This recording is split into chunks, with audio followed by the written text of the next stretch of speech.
नमस्कार, आपका स्वागत है फटाफट खबरों में। मैं हूं आपके साथ रुचिका जायसवाल। आज हम लेकर आए हैं बिहार के हर छोटे बड़े शहर की सबसे तेज और ताजा खबरें। तो चैनल को सब्सक्राइब कीजिए और वीडियो कहां से देख रहे हैं कमेंट बॉक्स में जरूर बताएं। नियोजित शिक्षकों के लिए खुशखबरी, बने सरकारी कर्मी। सीएम नीतीश बोले इनको 5 मौके मिलेंगे। मुख्यमंत्री नीतीश कुमार ने कहा कि उनके शासनकाल में राज्य में हर क्षेत्र में बड़ा बदलाव आया है। वर्ष 2005 के नवंबर में जब हम लोग सरकार में आए तब से शिक्षा, स्वास्थ्य, कानून व्यवस्था, आवागमन सहित सभी क्षेत्रों में बेहतरी के लिए काम किया जा रहा है। वे बुधवार को यहाँ आयोजित अध्यापकों की नियुक्ति वितरण समारोह को संबोधित कर रहे थे। उन्होंने कहा कि पहले शाम में कोई घर से बाहर नहीं निकलता था, कहीं कोई रास्ता नहीं बना हुआ था। हम सांसद में थे, केंद्र में मंत्री थे, उस समय अपने इलाके में घूमते थे, पैदल ही चलना पड़ता था, लेकिन अब आवागमन काफी सुलभ हो गया है।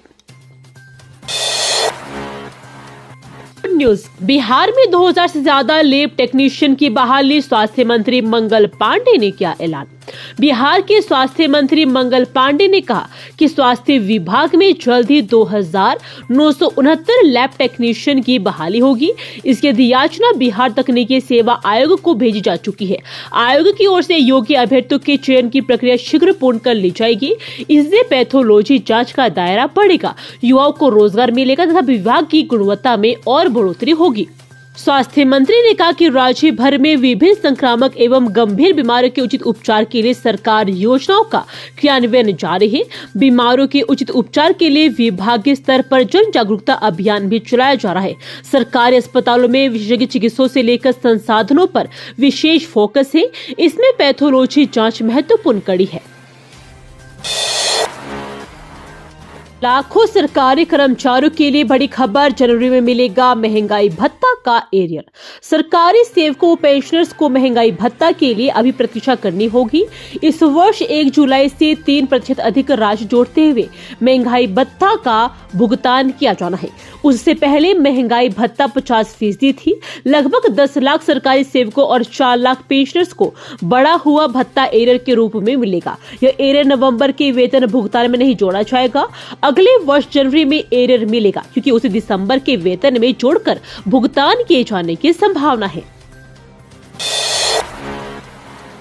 संजय झा बोले पूर्णिया एयरपोर्ट भी भरेगा कामयाबी की उड़ान, 4 महीने में बनकर तैयार होगा अंतरिम टर्मिनल। जनता दल यूनाइटेड के कार्यकारी अध्यक्ष संजय झा ने पूर्णिया एयरपोर्ट को लेकर बयान दिया है। उन्होंने कहा कि हमें विश्वास है, जिस तरह दरभंगा एयरपोर्ट सफलता के निरंतर नए कीर्तिमान स्थापित कर रहा है, निकट भविष्य में पूर्णिया एयरपोर्ट भी कामयाबी की उड़ान भरना शुरू करेगा। पूर्णिया एयरपोर्ट की शुरुआत आसपास के कई जिलों के लोगों के लिए बड़ी सौगात साबित होगी। सांसद संजय झा ने कहा कि पूर्णिया एयरपोर्ट पर बनने वाले अंतरिम टर्मिनल का डिजाइन तैयार हो गया है। एयरपोर्ट अथॉरिटी ऑफ इंडिया ने इसके निर्माण के लिए टेंडर भी जारी कर दिया है। यह अंतरिम टर्मिनल टेंडर आवंटित होने के बाद 4 महीने में बनकर तैयार हो जाएगा। 150 रुपए में खरीदे अपने गांव का नक्शा, बिहार में कहां लगा है स्टॉल। विश्व प्रसिद्ध हरिहर क्षेत्र सोनपुर मेला में राजस्व एवं भूमि सुधार विभाग ने लोगों की सुविधा के लिए एक विशेष स्टॉल लगाया है। इस स्टॉल का उद्घाटन मंगलवार को विभाग के प्रधान सचिव दीपक कुमार सिंह ने किया। इस स्टॉल पर आने वाले लोग अपने जिले के राजस्व मोर्चा का नक्शा मात्र 150 रुपए में प्राप्त कर सकते हैं। उद्घाटन के अवसर पर प्रधान सचिव दीपक कुमार सिंह ने कहा कि सोनपुर मेले में लगाए गए इस स्टॉल पर आम नागरिकों को राजस्व एवं भूमि सुधार विभाग से जुड़ी सुविधाओं, सेवाओं और योजनाओं के बारे में विस्तृत जानकारी मिल सकेगी। बिहार का सबसे लंबा एक्सप्रेसवे देश के 20 शहरों से होते हुए बिहार के 8 जिलों को करेगा क्रॉस। नेपाल को होगा फायदा ही फायदा। कहां से गुजरेगा बिहार का सबसे लंबा एक्सप्रेसवे? रक्सौल हल्दिया एक्सप्रेसवे रक्सौल से शुरू होगा और पूर्वी चंपारण, शिवहर, समस्तीपुर, बेगूसराय से होकर गुजरेगा और सूर्यागढ़ से मलेपुर, चिरंदी, बांका के कटोरिया तक एक नए पुल के माध्यम से गंगा नदी को पार करेगा। बिहार के बाद एक्सप्रेसवे झारखंड में प्रवेश कर जाएगा। बिहार के 9 शहरों को क्रॉस करने वाला रक्सौल हल्दिया एक्सप्रेसवे की कुल लंबाई 719 किलोमीटर है। यह ग्रीनफील्ड एक्सप्रेसवे रक्सौल के स्थलीय बंदरगाह को पश्चिमी बंगाल के हल्दिया बंदरगाह तक सीधे कनेक्टिविटी प्रदान करेगा। सरकारी अस्पताल में डीएम के औचक निरीक्षण से हड़कंप, रोस्टर में गायब दिखे डॉक्टर, प्रबंधक को लगाई फटकार। मुजफ्फरपुर के डीएम सुब्रत सेन ने सदर अस्पताल का औचक निरीक्षण कर स्वास्थ्य सेवाओं की खामियों पर सख्त रुख अपनाया। निरीक्षण के दौरान कई डॉक्टरों के ड्यूटी रोस्टर के अनुसार अनुपस्थित पाए जाने और अस्पताल में अव्यवस्थाओं के कारण डीएम के प्रबंधक और स्टाफ को फटकार लगाई। उन्होंने स्पष्ट चेतावनी दी कि मरीजों के इलाज में लापरवाही बर्दाश्त नहीं की जाएगी और दोषी कर्मियों पर कार्रवाई की जाएगी। 36 साल पुराने केस में अब हुआ एक्शन, कटिहार के सहायक आपूर्ति पदाधिकारी समेत 3 के खिलाफ वारंट जारी। कटिहार नगर थाने में 1995 में दर्ज रिश्वत से जुड़े केस संख्या 36। 1995 में कटिहार के तत्कालीन सहायक आपूर्ति पदाधिकारी KM सिन्हा, तत्कालीन पणन पदाधिकारी मांगा कच्छप व तत्कालीन सहायक जिला आपूर्ति पदाधिकारी रामचंद्र सिंह पर गिरफ्तारी वारंट जारी किया गया है। विशेष निगरानी न्यायाधीश सुदेश श्रीवास्तव की अदालत ने कटिहार के SP को उन तीनों आरोपितों को गिरफ्तार कर न्यायालय में उपस्थित कराने के आदेश दिया है। इस संबंध में न्यायालय से जारी वारंट कटिहार SP को भेज दिया गया है। बहरीली है बिहार की हवा, हाजीपुर में AQI 400 के पार, मुजफ्फरपुर, पटना समेत कई जिलों में भी हाहाकार। ठंड का मौसम है और देश की राजधानी दिल्ली की हवा पिछले कुछ दिनों से लगातार बेहद ही खराब बनी हुई है। दिल्ली के अलावा बिहार में भी हवा जहरीली हो गई है। राजधानी पटना समेत कई जिलों में लोग दूषित हवा में सांस लेने के लिए मजबूर है। हाजीपुर में तो AQI 400 के पार चला गया है। यहाँ हवा में प्रदूषण घातक श्रेणी में पहुंच चुका है।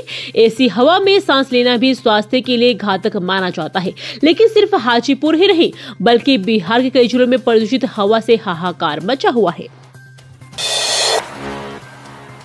प्रीपेड मीटर का होने लगा डिस्कनेक्शन, आप भी तुरंत करें ये काम, कट जाएगी बिजली। राज्य भर में स्मार्ट प्रीपेड मीटर के बकायेदारों का बिजली कनेक्शन कटना शुरू हो गया है। 28 अक्टूबर को तकनीकी खराबी आने के कारण बिजली कंपनी स्मार्ट प्रीपेड मीटर के बकायेदारों का बिजली कनेक्शन काटने पर रोक लगा दी थी। 6 नवंबर को तकनीकी खराबियां दूर होने के बाद से उपभोक्ताओं को राशि जमा करने के लिए समय दिया था। 12 दिनों तक उपभोक्ताओं को समय दिया गया। शहरी क्षेत्र में रहने वाले 18 लाख उपभोक्ता प्रभावित हुए थे। नियोजित शिक्षकों का नियुक्ति पत्र के खिलाफ कैंडल मार्च, सेवा निरंतरता की अनदेखी पर विरोध। सीतामढ़ी में नियोजित अध्यापकों ने नियुक्ति पत्र वितरण में सेवा निरंतरता की अनदेखी के विरोध में कैंडल मार्च निकाला। बिहार माध्यमिक शिक्षक संघ के आह्वान पर इस प्रदर्शन का नेतृत्व जिलाध्यक्ष आलोक कुमार ने किया। उन्होंने आरोप लगाया कि सरकार नियोजित अध्यापकों के साथ अन्याय कर रही है और सेवा निरंतरता का जिक्र नियुक्ति पत्र में नहीं करके अध्यापकों को ठगने की साजिश कर रही है। नकली सोना देकर 62 लाख का लिया लोन, 12 ग्राहकों ने ऐसे लगाया बैंक ऑफ इंडिया को चूना। पटना के फतुहा से चौंकाने वाला मामला सामने आया है। स्टेशन रोड स्थित बैंक ऑफ इंडिया की शाखा से नकली सोना गिरवी रखकर 12 ग्राहकों ने लोन के नाम पर करीब 62 लाख रुपए का चूना बैंक को लगा दिया। इस मामले में शाखा प्रबंधक प्रीतम कुमार ने थाने में केस दर्ज करवाया है। बैंक मैनेजर ने फर्जीवाड़ा कर लोन लेने वाले 12 ग्राहकों के साथ साथ बैंक से जुड़े सोनार को भी आरोपित करते हुए थाने में केस दर्ज करा है। इस मामले में अनीता कुमारी 2 लाख, अमृता परसाना 2 लाख, बबीता देवी 1.19 लाख, बिट्टू कुमार 5.90 लाख, बुत्री देवी 9.70 लाख, चांदनी देवी 2 लाख, मंजू देवी 1.96 लाख, मीना देवी 1.95 लाख, पम्मी देवी 2 लाख, सुनीता देवी 1.90 लाख, विनय कुमार 9.30 लाख, जिनत परवीन 2 लाख रुपए शामिल हैं।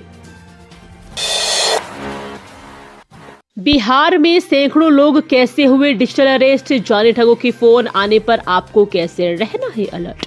बिहार में साइबर अपराध के रूप में डिजिटल अरेस्ट की घटना बढ़ी है, जिसे देखते हुए बिहार पुलिस की आर्थिक अपराध इकाई ने आम लोगों को सचेत किया है। EOU ने स्पष्ट रूप में कहा है कि कोई भी सरकारी एजेंसी आधिकारिक संचार के लिए व्हाट्सएप या स्काइप जैसे प्लेटफॉर्म पर उपयोग नहीं करती है, न ही उनके द्वारा पहचान पत्र, FIR की कॉपी या गिरफ्तारी वारंट तुरंत ऑनलाइन साझा किया जाता है। अगर किसी भी व्यक्ति को ऐसे कॉल्स आते हैं तो घबराए नहीं, पहले सूचनाओं का सत्यापन करें और संदेहास्पद लगने पर तत्काल हेल्पलाइन नंबर 1930 पर कॉल कर सूचित कर अपने नजदीकी थाना या साइबर थाना में लिखित शिकायत दर्ज कराएं। बता दें कि पीएम नरेंद्र मोदी भी डिजिटल अरेस्ट की बढ़ती घटनाओं पर चिंता जाहिर करते हुए लोगों को सतर्क कर चुके हैं। ये थी आज की फटाफट खबरें। हम मिलेंगे अगले बुलेटिन में, तब तक के लिए धन्यवाद। जय हिंद।